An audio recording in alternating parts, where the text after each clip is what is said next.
5, 4, 3, 2, 1, 0.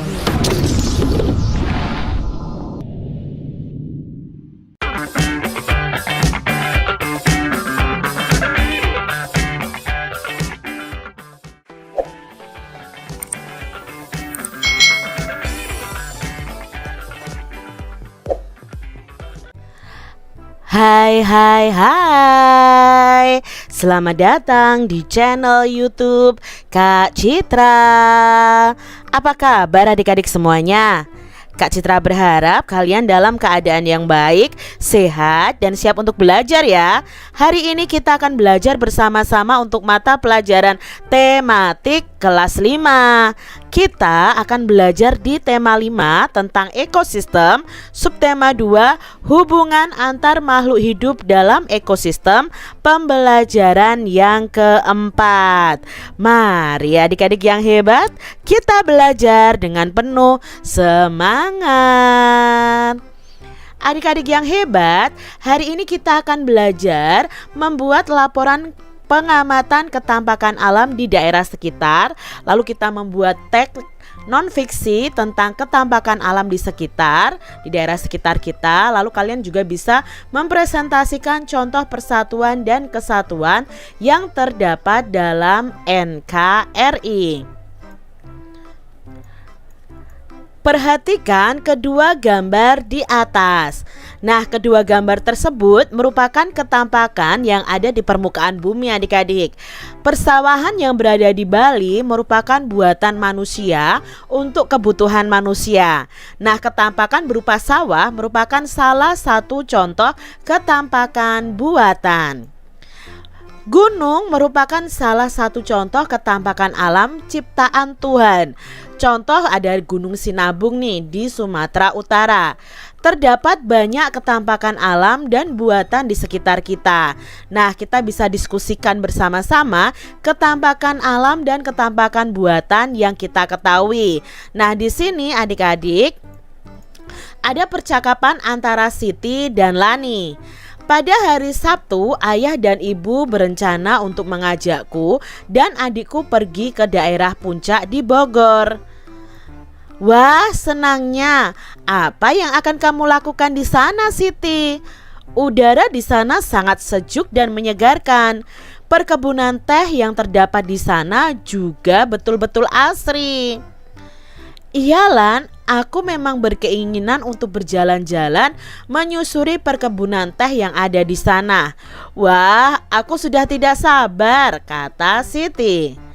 Adik-adik yang hebat, jika kamu perhatikan itu terdapat banyak sekali ketampakan alam dan buatan di sekitar kita.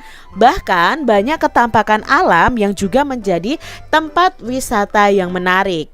Perlu adik-adik ketahui, ketampakan alam adalah ketampakan yang dibuat oleh Tuhan atau ciptaan Tuhan. Sedangkan untuk ketampakan buatan itu pastinya dibuat oleh manusia.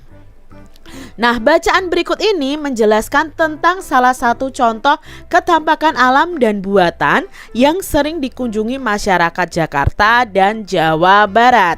Nah, di sini ada bacaan yang berjudul Indahnya Kebun Teh di Puncak Bogor. Puncak adalah sebuah kawasan wisata pegunungan yang termasuk ke dalam wilayah Kabupaten Bogor dan Kabupaten Cianjur, Provinsi Jawa Barat. Kawasan Puncak terletak 70 km sebelah selatan Jakarta. Kawasan ini terletak di kaki dan lereng Pegunungan Gede dan Pangrango, dan sebagian besar merupakan bagian dari kawasan Taman Nasional Gunung Gede Pangrango. Di kawasan ini terdapat sebuah perkebunan teh yang telah dibangun sejak masa pemerintahan kolonial Belanda. Nah, perkebunan ini kini berubah nama menjadi PT Perkebunan Nusantara 8 Gunung Mas. Perkebunan teh ini membentang di antara bukit-bukit yang ada di kawasan puncak. Tanaman teh ditanam sedemikian rupa sehingga menghasilkan pemandangan alam yang indah. Tanaman teh ditanam dengan rapi sesuai kontur perbukitan. Selain keindahan alam, kesejukan kawasan ini menjadikan Puncak itu sebagai daerah kunjungan wisata yang selalu ramai dikunjungi para wisatawan. Dikarenakan posisinya yang berada di kaki dan lereng pegunungan Gede Pangrango, udara kawasan ini menjadi sejuk, bahkan cenderung dingin adik-adik. Inilah yang membuat daerah Puncak Bogor sangat cocok untuk budidaya tanaman perkebunan.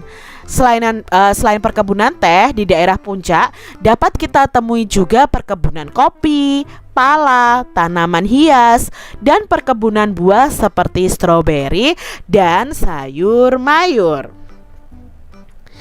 Adik-adik, itu tadi ya bacaan yang bisa kita baca. Nah, dari bacaan itu kita bisa melakukan beberapa kegiatan sebagai berikut. Yang pertama, coba kalian buat 3 pertanyaan berdasarkan bacaan tadi nih ya. Gunakan kalimat tanya yang benar. Lalu kalian tuliskan dengan rapi pertanyaan kalian dan berikan tempat untuk jawabannya. Nah, kalau sudah, tukarkan nih pertanyaan itu dengan teman kalian. Lalu kalian menjawab dari pertanyaan yang diberikan oleh teman kalian, dan teman kalian itu menjawab pertanyaan yang kalian berikan. Contohnya di sini ya, misalnya memakai kata tanya apa. Ya, pertanyaannya, apa nama perkebunan di kawasan Puncak? Lalu kalian jawab sesuai dengan bacaan tadi. Di mana letak kawasan Puncak? Berapa jarak kawasan Puncak dari Jakarta? Kapan perkebunan teh di kawasan Puncak dibangun? Mengapa kawasan Puncak sangat cocok untuk budidaya tanaman perkebunan? Bagaimana kunjungan wisatawan di kawasan Puncak? Nah, ini ada beberapa contoh pertanyaan dari bacaan tadi. Nah, kalian bisa jawab sesuai dengan bacaan yang ada. Adik-adik, coba nih kalian buat cerita pengalaman kalian berkunjung ke tempat wisata favorit keluarga kalian. Nah, kalian bisa buat dalam 1 paragraf atau 2 paragraf, dan kalian jelaskan nih ketampakan alam dan buatan yang kalian lihat di tempat wisata kalian. Nah, adik-adik yang hebat, di sini ada percakapan lagi Siti dan Lani. Sepertinya kawasan Puncak di Bogor itu menarik untuk dikunjungi ya Siti. Tentunya daerah itu memiliki hawa yang sejuk sekali. Apalagi di sana ada perkebunan teh yang dapat dikunjungi wisatawan, kata Lani. Iya, yang saya dengar kawasan itu selalu ramai dikunjungi wisatawan dari daerah-daerah di sekitar Bogor, seperti Jakarta dan Bekasi. Hampir setiap akhir pekan, arah menuju kawasan itu dipadati para pengunjung dari dalam dan luar Bogor, jelas Siti. Wah, berarti masyarakat di sekitar kawasan itu sangat diuntungkan dengan banyaknya pengunjung yang mengunjungi daerahnya ya Siti. Kegiatan tersebut tentu mempengaruhi kehidupan ekonomi masyarakat sekitar kawasan tersebut, kata Lani. Seharusnya seperti itu, Lan. Masyarakat di sana harus hidup rukun dan bergotong royong untuk menjaga kawasan agar terus dikunjungi wisatawan. Ketampakan alam yang indah dan sejuk itu harus dapat dikelola sebaik-baiknya untuk meningkatkan kehidupan ekonomi masyarakat sekitar, kata Siti. Aku setuju Siti. Tanpa persatuan dan kesatuan, masyarakat yang adil dan makmur akan sulit dicapai. Jadi adik-adik, mari kita selalu menjaga persatuan dan kesatuan supaya terjadi atau tercipta keadilan dan kemakmuran. Nah adik-adik, ada banyak alasan bagi masyarakat Indonesia untuk terus meningkatkan persatuan dan kesatuan. Oleh karena negara kita ini memiliki banyak sekali sumber daya alam yang dapat meningkatkan kemakmuran rakyat. Nah, masyarakat yang adil dan makmur merupakan salah satu tujuan yang ingin dicapai oleh bangsa kita loh adik-adik ya. dengan menjaga, memelihara, dan memanfaatkan semua sumber daya yang ada untuk sebesar-besarnya kemakmuran rakyat, masyarakat akan adil dan makmur pasti akan tercapai. Adik-adik yang hebat, bacalah bacaan berikut ini untuk mengetahui lebih jauh alasan pentingnya menjaga persatuan dan kesatuan bangsa. Nah, di sini ada bacaan yang berjudul Bersatu untuk Indonesia Makmur. Wilayah Indonesia itu ya adik-adik ya terbentang dari Sabang hingga Merauke. Tentu memiliki berbagai banyak keunikan. Nah, setiap daerah itu memiliki sumber daya alam yang dapat dimanfaatkan untuk pembangunan negara. Nah, letak geografis Indonesia ini sangat memengaruhi iklim yang terjadi. Nah, iklim Indonesia hanya memiliki 2 musim, yaitu musim hujan dan musim kemarau. Letak Indonesia ini di sekitar garis khatulistiwa yang mengakibatkan Indonesia itu selalu mendapatkan sinar matahari sepanjang tahun adik-adik.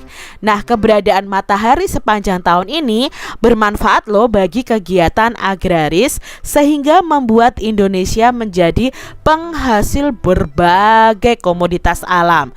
Misalnya ada kelapa sawit dan lain sebagainya adik-adik.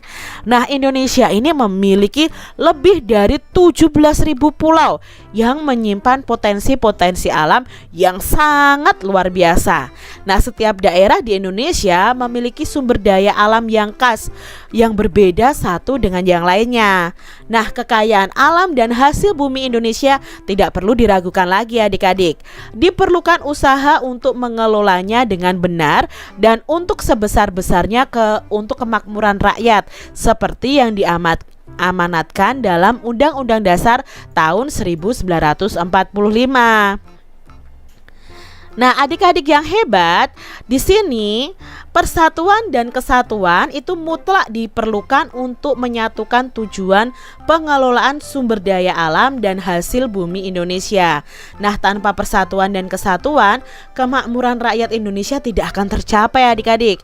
Setiap daerah bekerja sama dan saling mengisi untuk mengelola sumber daya dan hasil bumi.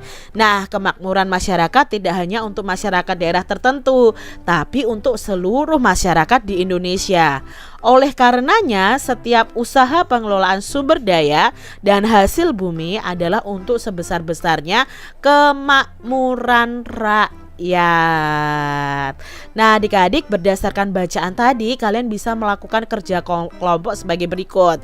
Apa sih manfaat persatuan dan kesatuan dalam mengelola sumber daya alam dan hasil bumi? Nah, kekayaan sumber daya alam yang ada di Indonesia tentu tidak tersebar secara merata adik-adik. Hal ini dapat menyebabkan kelangkaan sumber daya alam tertentu di suatu wilayah.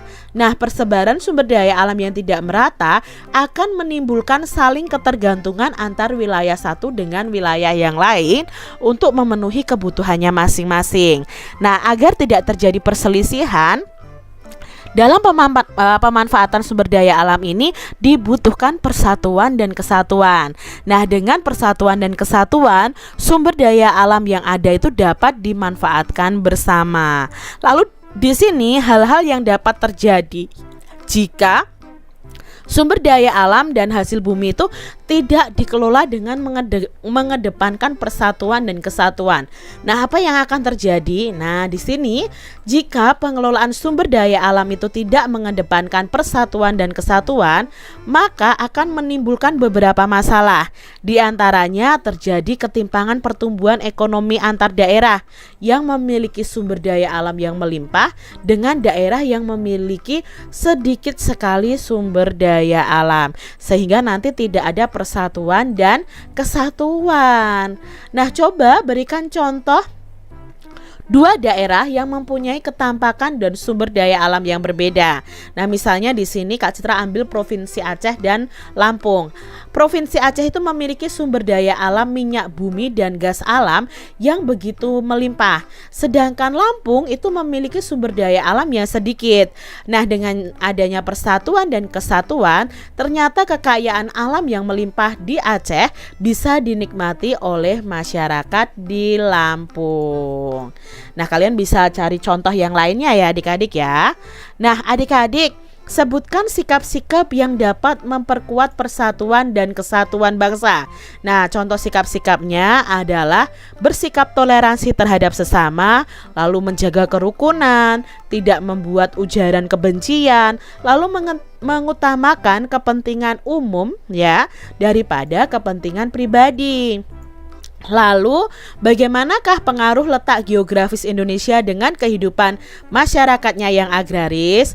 Nah, di sini pengaruh letak geografis Indonesia dengan kehidupan masyarakatnya antara lain karena geografis Indonesia itu hanya mengalami 2 musim saja, yaitu musim kemarau dan musim hujan, serta mendapat sinar matahari sepanjang tahun. Nah, hal ini sangat membantu para petani untuk menggarap sawahnya, sehingga kehidupan masyarakat di Indonesia itu kebanyakan berkembang dalam bidang agraris. Nah, demikian tadi adik-adik pembahasan kita di tema 5, subtema 2 pembelajaran yang keempat. Semoga video pembelajaran ini bermanfaat untuk adik-adik semuanya, dan sampai jumpa lagi di video pembelajaran Kak Citra selanjutnya. Tuhan memberkati. Jangan lupa tekan tombol subscribe, lalu tekan loncengnya, tekan juga tombol like, lalu share ke media sosial kalian. Jangan lupa untuk ikuti media sosial Kak Citra. Terima kasih.